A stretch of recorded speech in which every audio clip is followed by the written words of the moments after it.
জি, অনেক ধন্যবাদ। প্রশ্ন এসছে ঈদে মিলাদুন্নবী উপলক্ষে কি কি আমল করা যায়, আর সূরা কাফের ফজিলত কি? প্রফেসর ইব্রাহিম। ঈদে মিলাদুন্নবী বলতে কোন ঈদ ইসলামে নাই, এর কোন অস্তিত্বই নেই। যেটা ইসলামে ঈদ আছে সেটা হলো ঈদ উল ফিতর, ঈদ উল আযহা। সহিহ বুখারী, সহিহ মুসলিম, নাসাঈ সহ বিভিন্ন হাদিস গ্রন্থে ঈদের কথা এসছে। কিতাবুল ঈদাইন, সমস্ত হাদিস গ্রন্থের যে পর্ব, ঈদ পর্ব, সেখানে লেখা হয় কিতাবুল ঈদাইন, দুটো ঈদের পর্ব। দুই ঈদ বলতে ঈদ উল ফিতর রোজার ঈদ, আর একটা হলো ঈদ উল আযহা কোরবানির ঈদ। এছাড়া তৃতীয় কোন ঈদের অস্তিত্ব ইসলামে নাই। আর নবী সাল্লাল্লাহু আলাইহি ওয়াসাল্লাম নিষেধ করেছেন তার পরবর্তীতে, আল্লাহুম্মা লা তাজআল কবরি ঈদান, হে আল্লাহ আমার কবরকে আপনি ঈদ বানিয়ে ফেলেন না। আমার উম্মতের লোকেরা যাতে আমার কবর কেন্দ্রিক, আমার মৃত্যু পরবর্তীতে এগুলোকে কেন্দ্র করে কোনো উৎসব যাতে পালন না করে তিনি দোয়া করে গেছেন। অতএব যদি কেউ বলেন ঈদে মিলাদুন্নবী আছে, তাহলে তিনি বলুন এই ঈদ কত রাকাত, সেখানে কয় তাকবীর হবে, রুকু কয়টা, সেজদা কয়টা, সেখানে কেরাত কি হবে, এসব কোন বিধান আছে? কিছুই তো না, এটা তো শরীয়তের বিধান। হচ্ছে যে সবচেয়ে বড় ঈদ হচ্ছে ঈদে মিলাদুন্নবী, এবং আমরা দেখতে পাচ্ছি ঈদে মিলাদুন্নবী উপলক্ষে নানা ধরনের আয়োজন করা হচ্ছে, যে 24 দিন, 40 দিন, 45 দিন ব্যাপী নানা ধরনের উৎসব মুখর একটি পরিবেশের সৃষ্টি করা হচ্ছে। এবং বলা হচ্ছে যে সকল ঈদের সেরা ঈদ হচ্ছে ঈদে মিলাদুন্নবী। জি, এটি একটা বানোয়াট কথা এবং অসত্য কথা এবং বেদাত। কারণ আসলে নবী সাল্লাল্লাহু আলাইহি সাল্লামকে শ্রদ্ধা জানাবার কৌশল করে রাসূলের আদর্শকে মেরে ফেলা হচ্ছে, তার সুন্নাহকে ধ্বংস করে দেওয়া হচ্ছে। এটি তো তার জন্মের কারণে বিশ্ব মানবতার যে কল্যাণ হয়েছিল সেটা হয়েছিল কোরআন সহিহ সুন্নাহর কারণে। এবং এসব বেদাত করে করে নবীর আদর্শকে যদি সমাজ থেকে এভাবে দূর করে দেয়, তাহলে নবীর আগমনের যে উদ্দেশ্য ছিল সেটাই ব্যাহত হলো, আমরা ক্ষতিগ্রস্ত হলাম।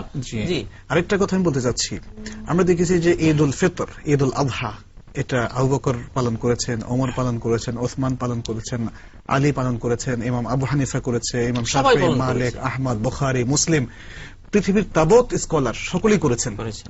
কিন্তু এই যাদেরকে মুসলিম উম্মাহ, গোটা উম্মার লোকেরা মানে, যেমন ইমাম বুখারী, যেমন ইমাম আহমদ ইবনে হাম্বল, ইমাম আবু হানিফা, ইনারা কে ঈদ মিলাদুন্নবী পালন করেছেন?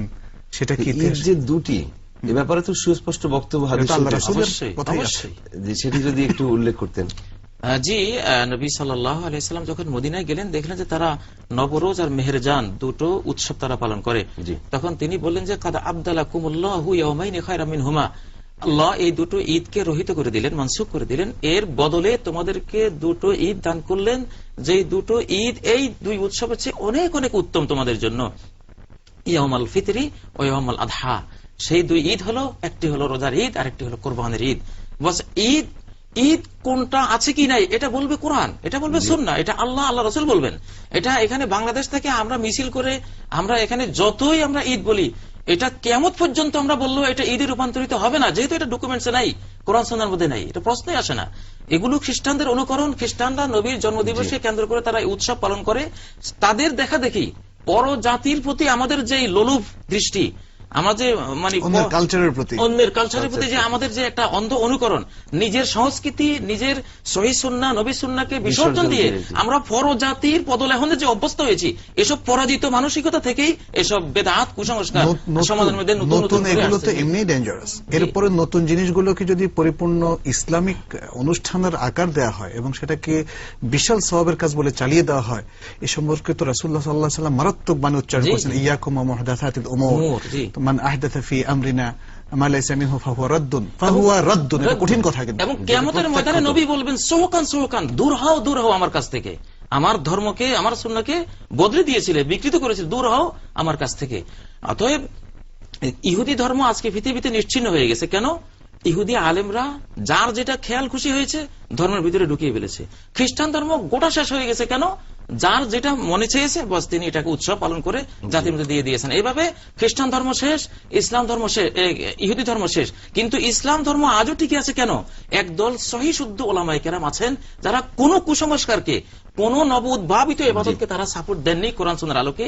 এই উসিলা, এই বরকতে ইসলাম টিকে আছে, কিয়ামত পর্যন্ত থাকবে ইনশাআল্লাহ। তাহলে ঈদুল ফিতর এবং ঈদুল আযহা, এই দুই ঈদের বাইরে অন্য কোন উৎসব পালনের মতো ঈদ আমাদের নাই।